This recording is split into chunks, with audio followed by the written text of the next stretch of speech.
Vamos cronologicamente, começando com Marx. Quer dizer, o que a gente poderia dizer que no vasto pensamento de Karl Marx, né, o que a gente poderia dizer que é mais central?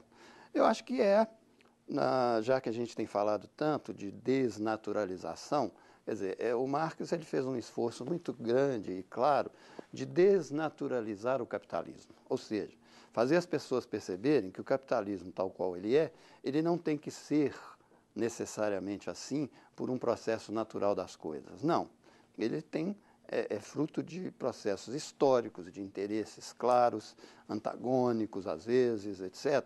E que, portanto, eles podem ser, as características do capitalismo, essa é a grande mensagem de Marx, ela pode ser mudada, né, a essa realidade. A centralidade, eu acho, desse pensamento dele é a questão da luta de classes, né?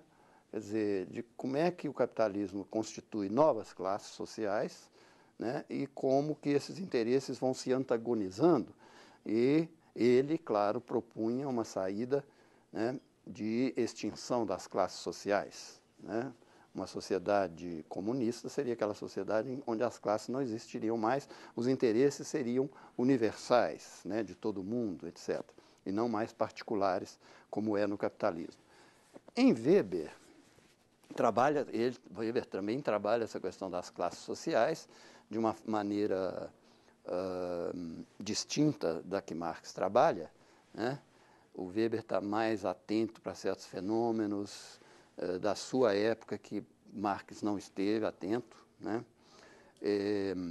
Mas eu diria que a centralidade maior do pensamento de Weber é a questão dos tipos ideais que ele faz do exercício do poder, né? Aquela distinção que todo aluno de sociologia deve conhecer, né, do poder tradicional, o poder carismático e o poder racional legal, que se traduz concretamente na burocracia, que não tem em Weber um sentido pejorativo, como a gente costuma ter quando fala de burocracia. Não, para Weber, a burocracia é um exercício deste poder racional legal, né? Então, por exemplo, ele estava tendo como referência clara, né, a democracia moderna, que é uma forma mais evidente deste exercício racional legal em contraposição ao poder tradicional, que eram exatamente as monarquias, né? Então, essa tipologia, como ele chamava, ideal, das três formas de dominação, como ele chamava, né, ou de poder legítimo, eu acho que tem uma centralidade grande no pensamento de Weber. Isso, gente, é para resumir mesmo, né? Em Durkheim, o Durkheim estava preocupado com a questão da liberdade, quer dizer, e ele era um liberal convicto, né?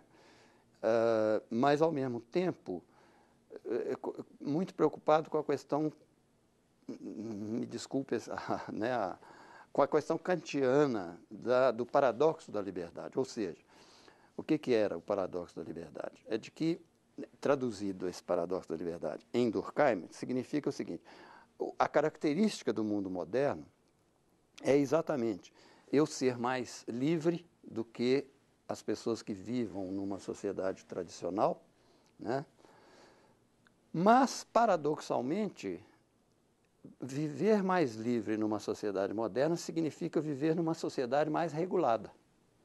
Esse é que é o paradoxo da liberdade, traduzida no pensamento de Durkheim. E, para isso, ele criou aquela famosa dicotomia, né, conhecida também, que tem que ser conhecida, né, para quem está estudando sociologia, da consciência coletiva, tá?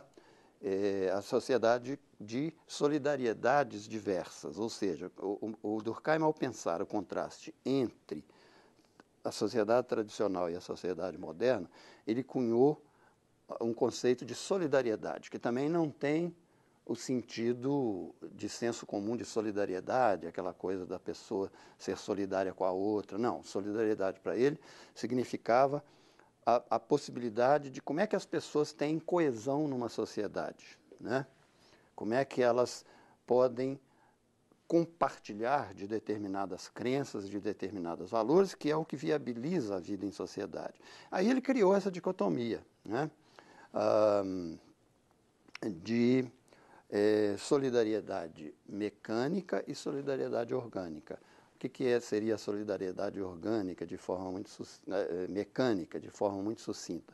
É aquele tipo de sociedade em que as crenças e valores maiores que cimentam, que costuram a vida em sociedade, elas são compartilhadas de uma forma quase que total pela sociedade, né? Então, as pessoas, elas têm uma semelhança no modo de ver, de enxergar as coisas, muito grande entre si, e é isso que possibilita elas viver em sociedade. Essa é típico de uma sociedade tradicional.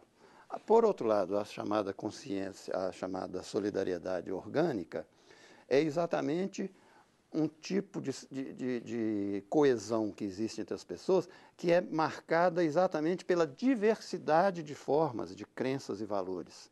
Ou seja, eu só consigo viver nessa sociedade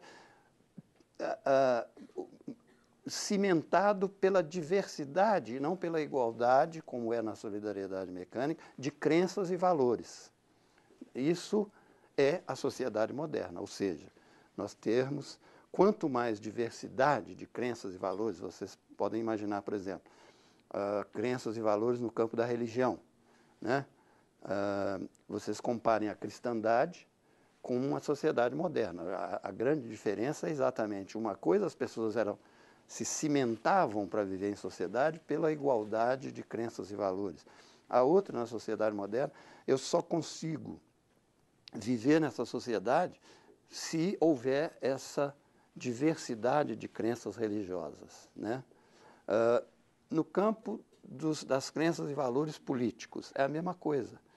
O que é a democracia moderna, se não exatamente, né, uma sociedade em que a diversidade de crenças e valores políticos se impõe como uma forma de me possibilitar interagir com as outras pessoas, que é exatamente o que caracteriza a democracia, né? Ao contrário, por exemplo, de uma sociedade de caráter ditatorial, em que a ditadura vai tentar impor às pessoas exatamente não a diversidade, mas uma definição única de crenças e valores políticos.